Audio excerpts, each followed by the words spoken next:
moving on to André Steinau from GP Joule. Not reporting particularly on stations, but right now on actually operating stations and operating the eFarm project in northern Germany. So I'm looking forward to your views on the combination of stations, vehicles in a project and your experience on the ground with actually operating an ecosystem of chicken and eggs, as we called them before. So vehicles and refueling stations. Just as a brief word of introduction, André, you're the head of business of the hydrogen business units at GP Joule. I suppose most everybody knows GP Joule, but you may say a few words about yourselves in your presentation. Please go ahead.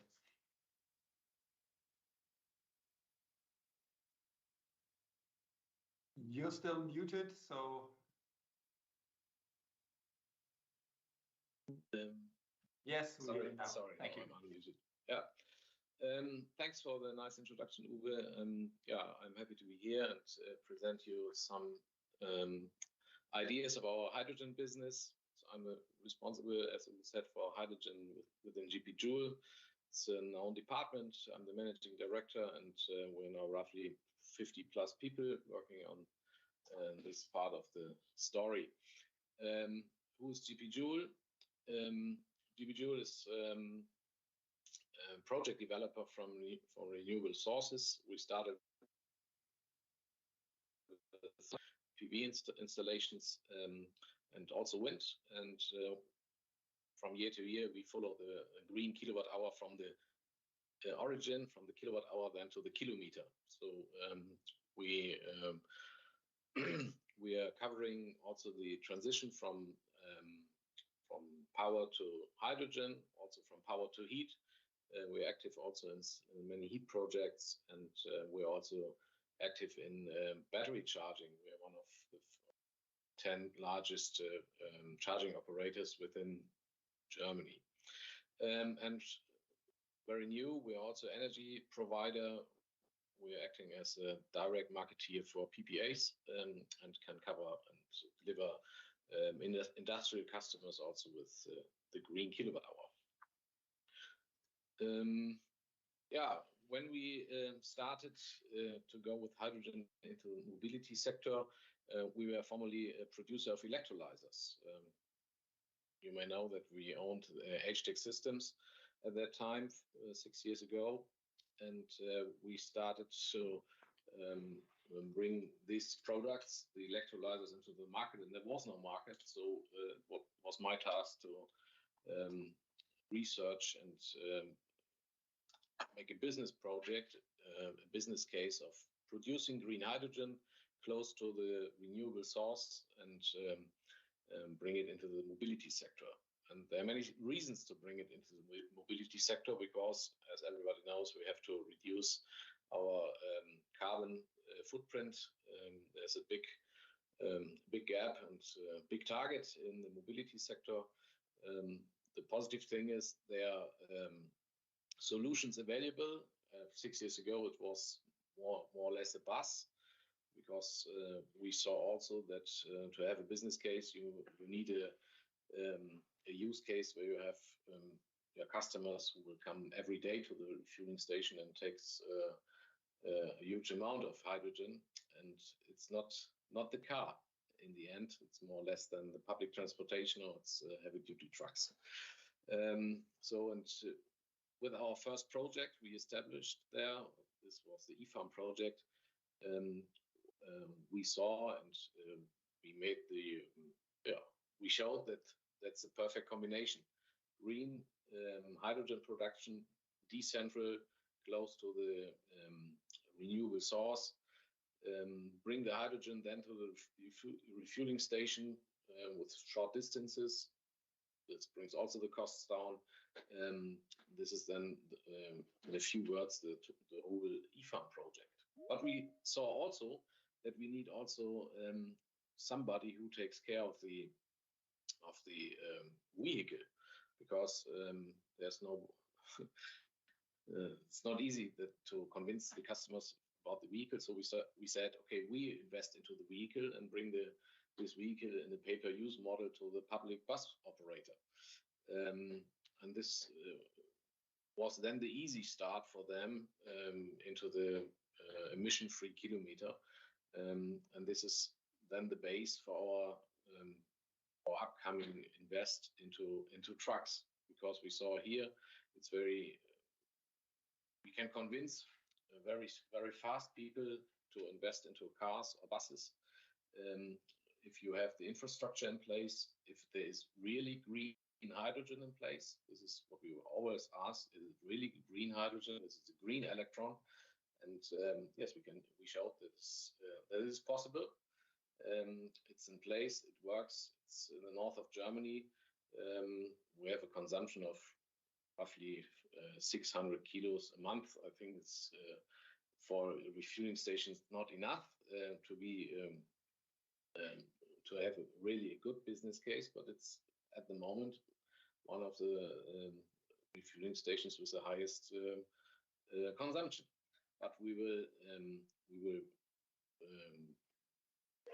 increase the consumption with 10 buses, more or less 10 buses are more than 10 buses are coming to North Frisia, plus the 2 buses. So we have 12 buses then in place.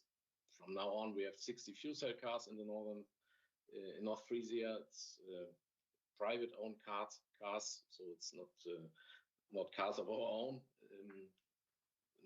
This shows also that if you bring the infrastructure into place, we can convince the people to invest into this new business, into the new propulsion, into this new segment of hydrogen cars and hydrogen mobility. Yeah, here are some pictures of one of our production sites. This is close to the wind farm. You see 2 electrolyzers, 2 compressors, and also our mobile storage. We bring this mobile storage then to our refueling station. This is a picture of the mobile storage. This is then the refueling station. We are also happy customer of Linde.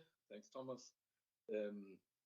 It's 350 and 700 bar installation with a capacity, I think, of 1,400 kilos a day. We have also a high usage rate there. I think above 97% at the moment. Yeah, we're very happy with it. And this was a base, the eFarm project. Oh, sorry for.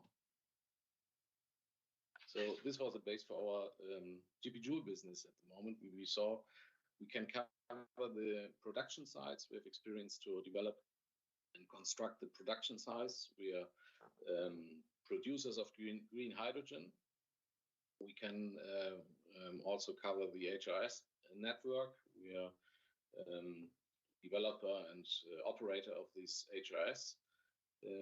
We will operate also the hydrogen distribution from the source to the refueling station. And with the experience of eFarm, we can bring the fleet product here, the truck, and also other cars and buses into operation by a pay-per-use model. And this ends then into the combination, the partnership with Clean Logistics, when we ordered and signed a contract about 5,000 trucks.